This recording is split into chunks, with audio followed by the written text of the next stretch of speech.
Hello, my interested and lovely students. So this is a review of the rhetorical triangle, minus the triangle part. But on the screen here, you see the three outside points of the rhetorical triangle, and they are the three components of rhetoric, which is the art of effective persuasion and communication. So basically, how do you fulfill your purpose? How do you communicate yourself to others? How do you present yourself to others? So author, obviously who the author is and their background. Purpose. So purpose, always be sure to use a verb. A purpose is like the action. It's what you want to accomplish.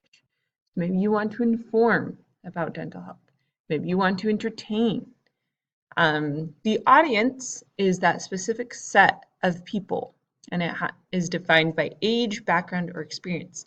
You may also be addressing multiple specific sets of people, but your audience should never, ever be so general, such as people or citizens of the United States. For example, and this one up here, to inform about dental health, you might be tempted just to say people, but no, you are informing a specific set of people about dental health.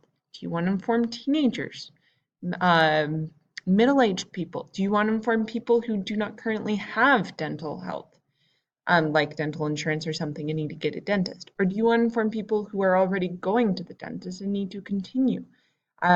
This is also who your audience is very important, and it should never be as broad as people. Okay, moving on. So these three will determine what kinds of structures you use, what kinds of tone you use, and rhetorical devices.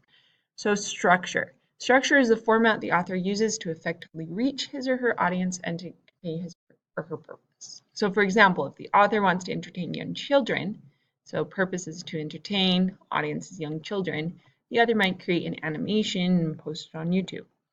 If the author wants to entertain young children as well as teach them, so he or she has two purposes, the author may create some sort of educational picture book.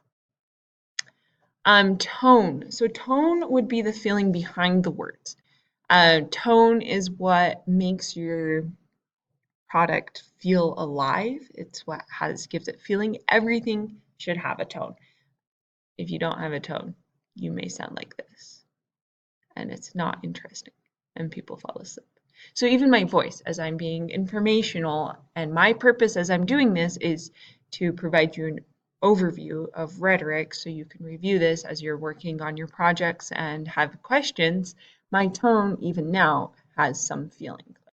I don't know how you would describe it, maybe animated, maybe informational, maybe informative,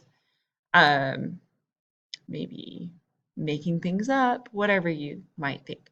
So tone will have multiple feelings. A tone might be persuasive and humorous and informational. Tone could also be inspiring. The tone will often shift throughout the product in order to help the author accomplish his purpose. And if you want more lists of examples of tones, see the link in the description. I have included it, the description of this video. Rhetorical devices. These are also known as literary devices. Here are 9. You can pause this video and look at these closely. There will also be a link in the description to view 30 more. You can also just Google rhetorical devices and see them. Just remember that rhetorical devices, the purpose is to help the author fulfill their purpose, and rhetorical devices are made to keep the readers engaged and interested. So those are rhetorical devices. Now, the final part of rhetoric is pathos, ethos, and logos. So pathos, ethos, and logos directly concern the audience. This is how the author connects to the audience. Pathos, ethos, and logos is a little bit more independent from the purpose than rhetorical devices or tone are. This is your connection to the audience.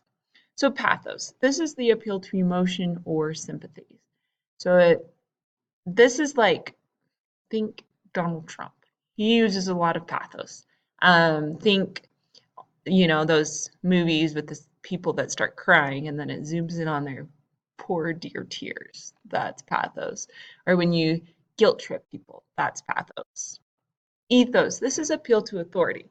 So this is when you include celebrities or you include stories about people who are trustworthy, anything that the audience wants to give. The audience wants to trust the author. So ethos is how the audience trusts the author or the source or the information. So celebrities might lead to that trust. Testimonials might lead to that trust. Real life stories might lead to that trust.